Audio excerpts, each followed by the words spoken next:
Transforming your relationship. Again, I'm Bonitto Grange, your relationship and life coach. We're here to talk about creating acts of intimacy again. And we have our guest with us again, Heather Pietnik. She's a relationship repair coach. She works with wives and to help them have an amazing relationship and have an amazing marriage. So thank you again, Heather, for being with us again today. For sure. Yeah. So last time, Heather, we talked about a little bit. This is part two, by the way, of creating acts of intimacy. We talked about filling your cup and what that looked like. Filling your cup could be different for different individuals. How you fill your cup. What is it? What does it look like for you to fill your cup? So we touched that a little bit, and also we talked about respect him and love her. So when we say respect him, yeah, what does respect look like to him?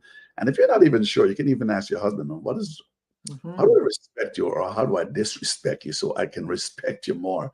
And also when it comes to love, not only does a wife needs to be loved, but she needs to be loved and also emotionally connected where she really Hmm. feel that love. So I had the last time we talked about, we were going to ask our spouse, what is our dinner and walk? You want to explain again to the audience, what is our dinner and walk? Sure. When as couples we all have things, or as individuals, we all have things within our relationship that really we treasure. It's this certain activity you do or time spent with them that really fills your cup as a partner, helps you feel, or as partners, it helps you feel connected to each other, and gives that intimacy. And some couples, it's simple things. Some it's a little bit more. And so we said last time, we would ask our partners what theirs were with us. And I felt very vulnerable doing this because I had a lot of fear around asking my husband, because I was afraid he was going to ask me. Well, what we call this, sorry, just to go back for a second, what we call this is dinner and a walk. So what is Dinner and walk. dinner and walk is something that somebody feels like that is their thing that really fills their cup. So we're calling it, what's your dinner and a walk? Right. And so for me, mine is snuggling up and watching a movie Hmm. with my hubby in the evenings, and we do that as often as we can. And we'll order some food often first, and then go down and watch a movie. And so I knew what mine was. It took me a little bit to look at myself and say, what is mine? What do I treasure doing that with my husband? Yeah. And then What I is just asked my husband about it. But I was afraid. I didn't ask all week. I've been waiting because I think, what if it's something I really don't enjoy that much, or that's hard for me, or going to take a lot of time? And so I was afraid he was going to say, "Oh, I like it when you stand right beside me when I do all my projects around the house and around the yard." And that was it could have happened, but thank you God Mm, it did not. So okay. his was actually the same as mine, very same. With order food in and watch a fun movie together. Get some laughs. We get to stop the movie, chat a little, talk about Okay. what's going on, have some Hmm. giggles, and then carry on. So that we're both the same. So I was very relieved and super happy that that's what he treasures with me, and that's what I treasure with him. It's interesting. So you were basically telling yourself a story of what the dinner and walk would be and building up a little bit of anxiety there, hoping it wouldn't be this, right? But Yes, yes, I wonder how many times that happened for an individual in a relationship also when you want to ask that question, but you're afraid to ask that question. But yeah. but how much more engaging is it now and fulfilling it is like now Oh, that you actually know, you're not guessing like so with me, like in the past, and I've said this before on our shows, my thing I thought my wife would love. I love to cook. I will clean out. Yeah. I'm the perfect husband in the house, right? of course you are. Of course you are. I vouch for that. I'm the perfect husband in the house. But again, yeah, that's I love that, but that's not really what I want. So anyway, we did have a challenge out. What is your dinner and walk with your husband? And I asked my wife, and she said, as I thought was just having a movie together and just sitting down, which is a part of it. But she just said, spending time together. So it's okay, spending time together. So what does that look like when you say spend time together? Is it X, Y, Z? No, just spending time together.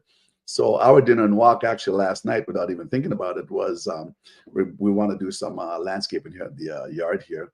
But what we did, we end up just driving around different areas in our community here and look at different landscaping to just maybe get some ideas. And to her, her cup was being filled. Nice. Your cup was being filled, right? Yeah. And it's the same with myself also. It's just spending that time together, going on vacation together. Just so Yes. yeah. So now I'm on the same page, and I don't have to kind of guess and wonder. Okay, is this it? Was I doing this right? Now, don't get me wrong. She still likes me to cook for her because Of she course she works night does. tired. So I don't expect her to stop work to finish work and then prepare a meal and do all this everything else, right? Yeah. So Yeah. that's still appreciated, but at the same time spending time together. And I wonder out there, the question is for those out there, what is, again, like Heather have said just a minute ago, so what is your dinner and walk? What is it that fills your cup? And what Yeah. is it that fills your husband cup? So just break down those defense walls that you might have up and just ask him. Mhm. Come out and tell you exactly. But you don't have to cringe and you don't have to tell yourself stories and then have a whole bunch of anxiety that's creeping around. But yeah, just ask him. Exactly. I And guarantee. I like what you said there, Benito, too, is don't assume you already know. You're Yeah. doing something, you're giving some sort of not Mhm. you're already planning things, or you've been doing something the same for a lot of years and assuming, Right. oh, that's, I'm sure that's what he would say is the answer. Because I've had a Hmm. few friends do this little exercise with their partners, and they've been shocked. They're like, what? I thought it was this, and I've been working hard on this and thinking I was sacrificing that. And Right. it's something completely different. So it's just Mhm. good to know for sure. Don't assume. Don't assume anything. Don't assume because you know what happened when we assume, right? You know the acronym. Mm-hmm. We Mm-hmm. know. Yes, I do. So yeah, so this is part two for those that's just tuning in. We're talking about creating acts of intimacy, part two.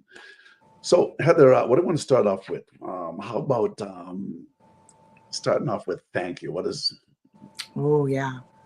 let's talk Thank you. about Thank you what is a is big one. Thank you is a big one. It's a big one in my marriage. yeah. My sweetheart and I have come a long way with this. Thank you is basically when you get a gift from your partner, Mm-hmm. you just simply say thank you. If it's ugly, if it's the wrong color, if it's the wrong Mm-hmm. size, Mm-hmm. instead of, in the past, I would have said a whole lot about it, like, well, why would you pick this? Or what were you thinking of? When was the last time I was a size 2? Or whatever it might be. I Right. now just simply zip it and just say thank you. Thank you for the Okay. lovely gift. Appreciate Mm-hmm. you, or appreciate what you did. And it just makes all the difference. And my husband and I took it one step further. We heard it something on a marriage course years ago, 25 years ago. And he Okay. really likes this. And we did it quite a bit early in the marriage, but when he would buy something new, and it Mm-hmm. was a lawnmower, and I'm thinking, why did you get that? Did we really need that? And can we just use the old one? And Mm-hmm. the question I have to ask him with whatever he's purchased is, what kind of features does it have, honey? That's all he wants to hear. So he can describe everything about it and why he got it and how Okay. special. So I remember buying these two dusty rose colored chairs for our living room when he was out of town for a weekend. Great price, like they were almost free. And I put them in the room, and I told him about it over the phone, and he's like, and I could just hear him just choking it back, just like wanting to say, pink, really, Heather, pink? But he didn't. All he said was, what kind of features do they have, honey? And we both burst out laughing because neither one of us, it's just a fun thing to do. And it's what the other Mm-hmm. person really wants to be asked. They want to explain it. They want to celebrate what they've gotten and picked up Right. and blessed you with. Yes. So Yeah. that's one step further, is asking, what kind of features does it have? What kind of features does that size 2 top have for you? Um, yeah, and the other one is when you don't accept it with thankfulness, Mm-hmm. is that you reject them. Mm-hmm. And if you reject the gift, then you're rejecting the giver too. They go hand in hand, and it That. it, it cuts deeply. And I had a reputation in my family, with my kids and with my husband, of returning things. Oh, Mm-hmm. well, I got you this, Mom, but it's okay if you return it, or I'm sure you're going to return it. And it was like, oh, I just hated having that reputation. Instead of just thankfully saying, I love it, or thank you. So rejecting the gift, would that be under the act of, say, being disrespectful, for lack of better words here? I don't know. I guess That I guess it'd shows be up, up there for sure. shows I don't up know as if being. yeah, it could be. Yeah. Mhm. And it's just not being, it doesn't foster, like, if I want my husband to get me things or buy me things or think of me in his travels in a day or away, then I have to encourage it by knowing he's going to come home and I'm going to be thankful for it. If he's Mm, like, oh, she won't like it anyway, or right. then he's going to shut it down. So I lose. I'm the one who hurts the relationship for myself, in that I don't get spoiled. I don't get thought of. I don't get Mhm. spoiled. Yeah, spoiled, I guess is what I'm saying. And I think that if I'm not happy with what I'm getting on a regular basis, like it's kind of like, well, all this money's going out for this and that. Right. Hmm. Um, I can share my desires on other days. Like, you know what? I really love pink flowers, or I really love my size 10 jeans that I'm in right now, or whatever. Like, you can say things of Hmm. what you like and love, that Hmm. they're like, oh, okay. And it might give them some tips for the next gift they want to get you, that you're going to receive very Hmm. thankfully. Where I find it would be challenging. Thanks for sharing that. Yeah. As you were speaking there, so I said, what would be challenging to say the thank you, or of one person saying thank you when they receive a gift? I think the challenge would come in, and a little bit of concern or frustration when the couple both know they're on a budget, for an example, and Yeah. Yep. and now you've just blown the budget. But I if know. we're not careful, we look more on keeping or staying on the budget more than the uh, heartfelt desire that they had towards you. Like they basically unconsciously they possibly be saying, I know we're on a budget, but I think you're important, Yeah. whether whether we're on a budget or not. Yes. I No, like it's not that. like they're going to totally blow it, but so when it comes to saying thank you, yeah, it was challenging for me here some time back. And we had a session here some time back with myself and yourself on something that we're talking about here today. And one couple realized that when the husband was giving her a gift, she thought it might, and she thought it was a bit expensive, and almost a type of rejection. I'm accepting it, but like, you spent all this money. Well, yeah, Yeah. he feels that you're that important that he spent it with you, right? Yeah. And another thing that we have a challenge with saying thank you is, for an example, I brought some children out here sometime in the summertime. We took about 3 or 4 of them to the park, and I stopped to pick up one, and the mother gave me $20 for gas. Now, my mother Mm, taught me is some time back. Whatever anybody gives you, when somebody gives you something, obviously the Lord laid it on the heart to give it to you. hmm. So, and again, like we talk about disrespect, so you're kind of like disrespecting them by refusing what they're giving you, because they Yeah. have that heartfelt love they have that love or that heart to actually do that, right? Hmm. And by us rejecting sometime, we're dismissing their blessing that they could get out of what they're given, right? So, Hmm. did I need the $20 that she was giving me to buy food for them because I already had a plan? Absolutely not. But you Yeah. know what I said? I said, okay, thank you.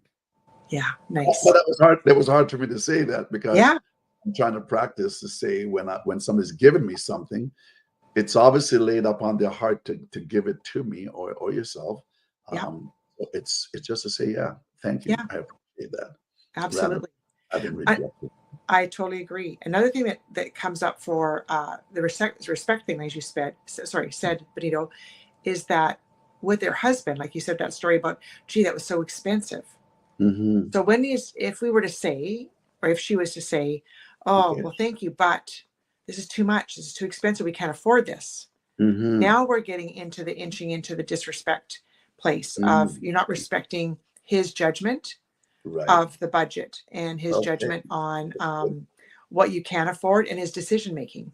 So Hmm. trusting him that he'll figure out the finances around it, Right. and believing in him Hmm. in that decision he's made too, and just accepting that decision instead of Right. making the comment. But I'm not saying that's easy, ladies. I mean, that duct tape, or that, like, zipping it is really takes hard work, and all marriage is hard work. This is all hard work. We're giving you tips today on ideas and suggestions and Mhm. understanding of how to create more intimacy in our marriages, in our Right. relationships. And it all takes hard work. Mhm. Marriage is hard. I hear it on a regular basis. So does Benito. This is too Mhm. hard. This is really hard. Right. And I say it some days too. It's hard work. And Mhm. so these tips are here to support you, to help you, and to hopefully serve you in working smarter, not harder, in your Right. marriages. And to help you move to having an amazing marriage, because that's the whole Yeah. idea. We want to have a great marriage. We all want to live that happily ever after, so to speak, right? Yeah. So thank you for sharing all those. So yeah, so thank you is it can be challenging to some if you're not used to it. But Mhm. again, look at the heartfelt desire that the individual have when they come to give you a gift, right? Yes. All right. So how about yeah, how about this control thing? To give Oh, it's up a tough one. control as a man, like you know how hard that is, give up I Oh, mean, and or give up as a control as a wife. You want to speak a little bit about this control business that goes on in a oh relationship. my. This is my biggest battle, but it's my biggest idol. It's my biggest battle of controlling everything. Controlling uh my husband, my kids, other people who I hardly know. I mean, I just got suggestions and helpful hints for everyone. Yeah, that's what we And do. it's just that's what that's what I feel like I'm doing, but it's not how that gets heard often. Hmm. And control for me, or for most of us, is usually fear based, in that And why is that? I'm fearful that Hmm. it won't be done my way. I'm fearful that if Okay. I don't control how the counters get wiped, maybe, Okay. then it's not going to be done the way I think they should be done. So that's Hmm. just being honest. It is a control thing of, I think I know what's best and I need to help everybody get there so they enjoy my way. And So would you be able to say that control is trying to get everybody else on my page? yeah, or me jumping on their page. That's a great lead in. Yes. Or it's me Okay. jumping on their page to manage their stuff. I can say Okay. to my husband, hey, have you made that dentist appointment yet for yourself? Okay. Or when are you going to get your hair cut? Mm. Or I thought you were going to cut the lawn last week. Why are you doing it this week? That's not on my page. I don't cut the lawn, so it's not on my page. I need to stay on my page, or as my son says, stay in my lane. Okay. My kids are grown. My boys are grown, and I've had to work really hard this last few years to stay off their page, stay out of their Mhm. lane. And I've got lots of advice and lots of wisdom, and if they're asking for it, then that's great. But if they're not asking, I'm not Mhm. allowed to be jumping on their page. I try to sneak in the side, the back door sometimes, Okay. but they see me every time, and my husband does too. And so I had to change my view to realize I have my own page or my own Mm. lane that I can stay in, and there's lots on there to manage. I don't have to jump on everybody else's. Just enjoy my own and make mine own great. I don't have to manage everybody else's. But I Mhm. it's been a big learning curve for me. But I have to tell you, my youngest son still lives with us, Okay. and the other day he said, Mom, I've really noticed you've been working really hard. I see you working hard to stay in your own lane. And you have not been jumping in mine hardly at all. He said, I do see you put your ticker on once in a while, but I see you self correct and just stay back in Wow. your own lane. And I Okay. can see the temptation, and then you cool it and you get back in your own lane. But I really Mhm. appreciate that, Mom. It makes a big difference, or I appreciate it. So that was cool to hear that Mm. it's being noticed and appreciated. So how do we what's wrong with a gentle reminder though, Heather? Like, we are humans, we're creatures, and sometimes we forget. I mean, is there anything wrong with what's a gentle reminder? Although you're not trying to control or get on their page, but what would be a gentle reminder that you would suggest, you think? Oh, Bolino, I don't think there is one. I think you're either on it or you're not. And I think that well, No if reminder. I'm tempted to give a gentle reminder, I'm still just trying to sneak in the back door or put my ticker on. And people, if I well, I'll give you an example of my son. He's just started in his career and he's making his Okay. first big paychecks that are, he's Mhm. big to him. He's never made that kind of money before. He's always been a starving student. And Right. so he told me that, he shared it. My mom, guess what? I got my paycheck. And I said, excellent. That's awesome. Way to go, bud. I'm, proud of you. And I Mhm. celebrated for a couple of minutes, but then I didn't stop there. I didn't stay on my own page. I just still Okay. jumped on his and said, so remember, you've got to make sure you take that 30% and put it in the bank for your income tax stuff, because Mhm. it's the type of Okay. job he does Yeah. get to.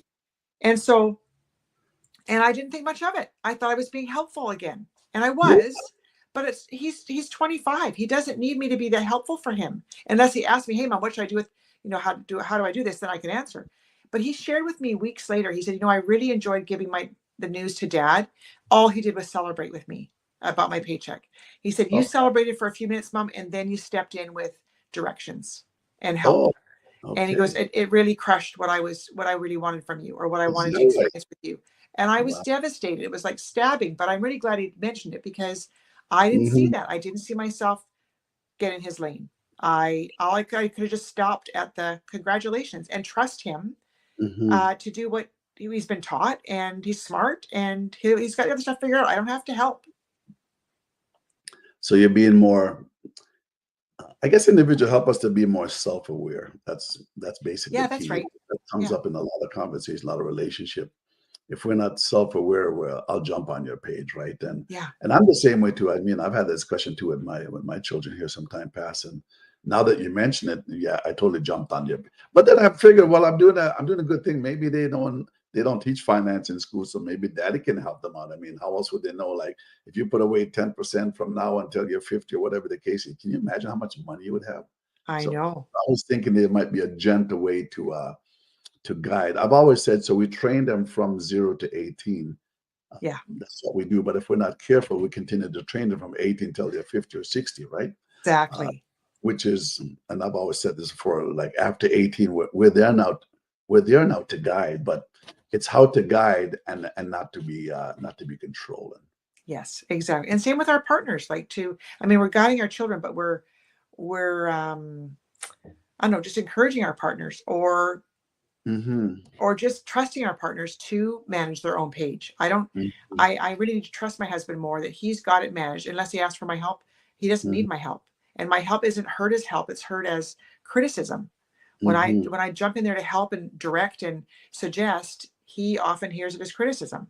I don't know if how that goes for you. I'm sure Karen's perfect at this and doesn't jump on your page, Benito. But if she Hmm. ever did, then I'm not sure how you hear it.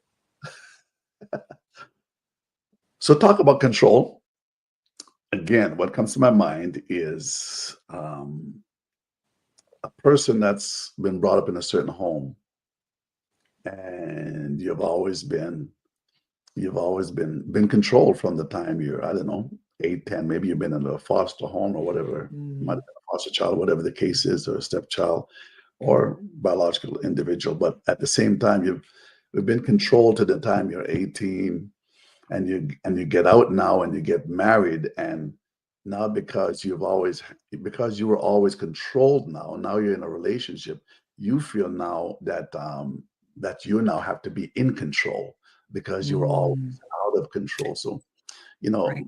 what advice or suggestion could we give someone that has that mindset and probably don't even know that they're doing it, but it's just Yeah. because they've been living this in this bubble for so long. Now they're out of it. Now yeah, it's time for me to control a few things. Now it's time for me Yeah. to tell her what to do. It's time for me to tell him what to do, whatever the case might be, right? Yeah, for sure. For sure. And I would say that those partners have a harder go.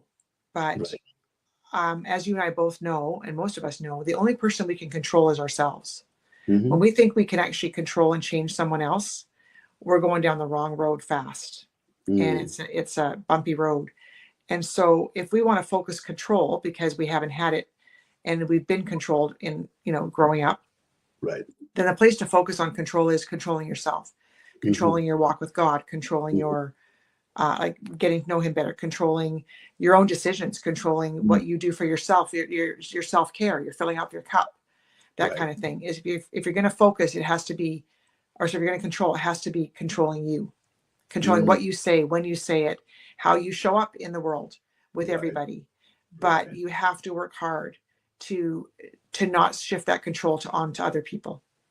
For sure, Hmm. your partner, it hurts the relationship too. It costs you too much. It Yeah. costs you the intimacy we're talking about. At the Every end of time the we slip away from these tips, these kind of guidelines and right. ideas here, it costs Hmm. you intimacy every single time. Hmm. When I don't respect my husband, when I say something that's disrespectful and Right. judge him or criticize him, it Hmm. costs me intimacy. There's a wall that goes up. There's a wedge between us immediately. Yes. Absolutely. And if I don't say thank you, and if I say, well, why'd you buy it this, why'd you pay so much for this, and why'd you get this Mhm. right now, that's going to cost me intimacy. When I Yeah. try and control him or get on his page, jump on his page, it'll Hmm. always cost me. I can feel it, I can see it happen. As soon as I Hmm. slip, it's just like, oh, there it is, there's the wedge, there's the gap between us, and now I got to repair it. Now I got to do the work to repair it, because I'm the one who caused it. You're so right. I is it for some reason I went into a few minutes ago. You asked me a question, or you just alluded to it. You don't know how control shows up for me when it comes to my wife and whatever, right? Everybody have different ways that control shows up. Yeah. Park here, turn left here. I remember my mother sometime back make a left turn here like almost immediately, right? Next thing you know, I end up getting a ticket, right? So her control cost me a few a few dollars, right? Control would be for me trying to tell her, you did have this appointment. Well, you said you're going to do this yesterday, but now it's like one day after, whatever the case is. So Mhm. I guess really thinking about the topic here about give up control, whether as a man or as a woman, is really to think about it. So what are you unconsciously doing where you're actually controlling your spouse or controlling your children, and Yeah. how can you step back and see yourself? What would that look like if you were the one that's being controlled, right? So it really challenged us to show up differently than we have before. Hmm. And I think part of it is, for me, what's worked for me is to think of it in the morning and pray about it. Like, help me to Right. just close it, just to stop, That's good. to trust them, to trust God with them, to plant that seed for myself in the morning. Okay, today I am staying on my page. I'm excited about my Mhm, page and my mhm. page only. And a great way to know whether it's your page or not, because I'm just like, Okay. well, our pages are kind of connected or stuck together. So how do I know Mhm. it's his, or how do I know it's mine? And one way to do it is to decide that, okay, what's on his page affects him. But if stuff that affects both of us, like say Mike goes out and buys a new car, and we don't do it together. Right. I don't get some input into it. That Mhm. affects me, because now I'm driving a car that maybe is too high Yeah. for me or too big for me or whatever. Mhm, So, mhm. but if I go into my husband's garage and he says to me, "Hey, I got this shelving and I'm going to put it on this wall here. I'm going to do this, this, this," and I Mhm. don't just zip it and go, "Excellent." Right. I say, "Well, why would you put it there? I would put it. You need to put it on this wall and organize all this stuff over there and move everything around in here." Now Mm, I've jumped on his page because I don't care about the garage. I don't mm, work in the garage. I don't hang out in the mhm. garage. I barely walk through the garage. He can have the garage any way he wants. Right. Would I prefer it be different than it is? Absolutely. But it's not on my page because it Mm, doesn't affect me. So when you ask yourself, does this affect my life in a big way? right. Then I can join in and add some conversation in. But if Mm, it doesn't, about my kids, about my husband, mhm, then it's not on my page. And mm. I get to enjoy my page instead, save my energy for that, and save I my like, marriage at the same time. and I like what you said too. More than enough times here as we're having the conversation is uh, when I jump on the other person's page, it's going to affect intimacy. And Yeah. when we mention intimacy, yeah, we mentioned it could be behind closed doors sexually, but Hmm. creating acts of intimacy where maybe he doesn't want to hold your hand right now. You mentioned one time, you know what, because you had, I forget what you had done, but anyway, his very breath breathing behind you was a, was annoying. So whatever it was, he basically shut down the acts of intimacy that could have been Yes, created, right? absolutely. So we're basically run out of time here again. So we didn't wasn't sure if we're going to do a part two or part three. So there is a part three coming up, ladies and gentlemen. So stay tuned for us on that. So Heather, again, I really thank you and appreciate you for tuning in for relationship repair coach for those that's out there. Her website is Heather Pietnik, which is spelled PIECHNIK.com. And you can always get a hold of her. She works with wives to repair the relationship so they can have an amazing life and amazing relationship. Absolutely. It's my passion, lots of fun. And thanks, Leo, for having me on again. It's just been a lot of Mhm. fun. This is what we both enjoy doing. It's our passion to serve people this way, to serve couples, to keep families together. And it's fun to do it together. Thanks so much. Thank you. And it's all about keeping the family together. And my Hmm. my line is reducing world divorce one Yeah, conversation at a time, one couple at a time. So it's helping absolutely. helping folks to create a beautiful, lasting love. And my website is www.tlcbonittogrange.com, and you can always connect with me if you want a complimentary session on whatever issue you might be going through, and the same with Heather also. So thank you again, and we'll see you for part 3 on creating acts of intimacy. Have a beautiful day, Heather. Bless you.